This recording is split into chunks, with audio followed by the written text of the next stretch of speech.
मोहम्मद जायसी के ग्रंथ पद्मावत के अनुसार सन 1540 ईस्वी में सिहलदीप श्रीलंका में गंधर्वसेन नामक राजा था। उसकी पटरानी चंपावती से पद्मिनी नामक एक अत्यंत रूपवती कन्या उत्पन्न हुई। उनके पास हिरामन नाम का एक सुंदर और चतुर तोता था। एक दिन वह पिंजरे से उड़ गया और एक बहेलिया द्वारा पकड़ा जाकर एक ब्राह्मण के हाथ बेचा गया। उस ब्राह्मण ने तोते को चित्तौड़ के राजा रतन सिंह को 1,00,000 रुपए में बेचा। रतन सिंह तोते के मुख से पद्मिनी के रूप गुण आदि की प्रशंसा सुनकर उन पर मुग्ध हो गए और योगी बनकर तोते सहित सिहल को चले।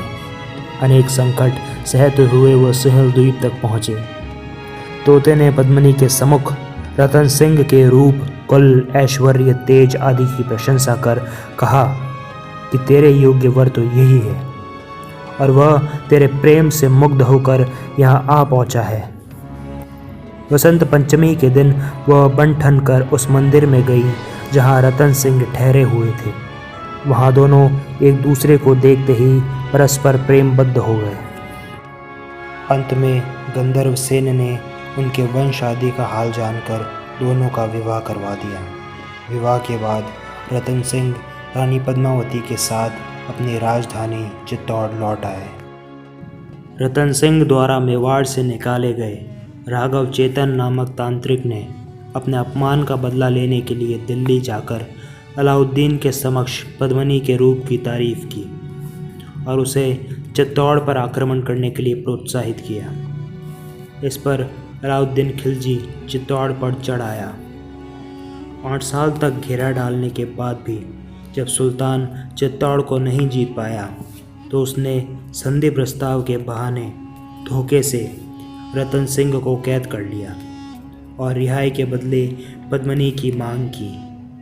सारा वृतांत ज्ञात होने पर रानी पद्मावती ने राणा को छुड़ाने की योजना बनाई और अलाउद्दीन के पास अपनी 1600 सहेलियों के साथ आने का प्रस्ताव भेजा।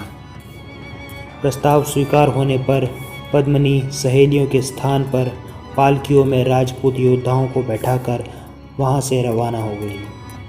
दिल्ली के पास पहुंचकर शाही हरम में शामिल होने से पहले उन्होंने अंतिम बार अपने पति से मिलने की इच्छा जाहिर की। सुल्तान द्वारा स्वीकृति दे दी गई। जब दोनों पति पत्नी मिल रहे थे उसी समय राजपूत योद्धा सुल्तान की सेना पर टूट पड़े और उन्हें सुरक्षित चित्तौड़ निकाल दिया। अलाउद्दीन को छल का पता लगा तो उसने ससैन्य राजपूत का पीछा किया और चित्तौड़ पर आक्रमण कर दिया।